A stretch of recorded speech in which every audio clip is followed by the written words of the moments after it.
In March 2018, 13-year-old Trenton McKinley was playing on a utility trailer when a sudden stop caused it to flip, fracturing his skull in multiple places. Doctors concluded that Trenton was brain dead with no wave activity detected on his brain scans. Facing a heartbreaking reality, his deeply compassionate parents agreed to donate his organs to save 5 other critically ill children. The day before his scheduled surgery, his mother held his hand to say a final goodbye. Suddenly, Trenton's eyelids fluttered, and he opened his eyes. Within days, he began breathing independently, talking, and eventually returned to playing basketball. While doctors called it a medical miracle, Trenton believed it was a divine intervention. He recalled walking through a serene, glowing landscape accompanied by a loving presence, hearing a voice say, "Your time is not yet." His revival ignited a profound question across the medical world. What if the boundary between life and death is far more complex than we ever imagined? Trenton's story is far from isolated. In 2009, Colleen Burns opened her eyes inside an operating room right before doctors prepared for organ retrieval. Her unresponsive state was later found to be a temporary reaction to sedatives rather than permanent brain damage. Even more startling is the story of Angèle Libby in France. Diagnosed with a rare brainstem inflammation, she was placed in a medically induced coma.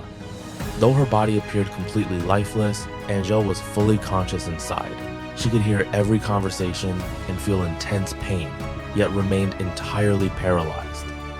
When doctors recommended removing life support, her family refused to give up. On her wedding anniversary, as her daughter spoke loving words beside her bed, a single tear rolled down Angèle's cheek. That tear signaled her body's awakening, leading to a complete recovery. Her published memoir, A Tear Saved My Life, sparked international discussions on how we define the point of no return. These edge cases highlight a dark ethical dilemma. When medical protocols misdiagnose brain activity, the rush to harvest organs can cross perilous lines. Investigative reports have revealed even darker abuses. In 2017, South Korea's TV Chosun aired an investigative documentary titled Kill to Live, exposing organ procurement practices in mainland China, where organ wait times were unnaturally short. Investigations pointed to the use of controversial devices designed to instantly induce artificial brain death, raising grave international concerns about the exploitation of prisoners of conscience. When human life is reduced to a commercial commodity, the sacred line protecting human dignity vanishes. It serves as a stark warning of what happens when society loses its moral anchor. Emerging scientific studies are now challenging traditional views on brain death.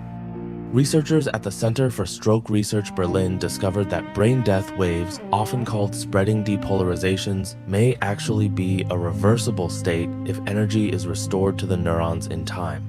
Furthermore, landmark studies published in Nature by Yale University and the University of Utah demonstrated that light-sensing neural cells in the retina and basic cellular functions in brain tissue can be revived hours after physical death. These scientific discoveries mirror the extraordinary near-death experience of Dr. George Rodonaya, a Soviet psychiatrist who spent 3 days in a morgue following an accident in 1976. During those 3 days, he experienced a realm of pure light, unconditional peace, and a profound review of his entire life. Reawakening right as pathologists prepared an autopsy, he transformed from a confirmed atheist into a man of deep faith. Long before modern neurology, ancient traditions honored the mystery of life. In ancient Eastern culture, the legendary physician Bian Kui once revived a prince who appeared completely dead, explaining that the body was merely in a state of deep stagnation, a tradition that led to the custom of holding a vigil before burial. Life is not merely a collection of biological functions. It is a sacred gift guided by higher universal principles. Stories like Trenton's and Angèle's remind us that even in the deepest darkness, love, consciousness, and divine grace prevail. In a world where truth can easily be obscured, standing up for human dignity, standing for truthfulness, compassion, and forbearance, and protecting the sanctity of life is the highest calling we can answer.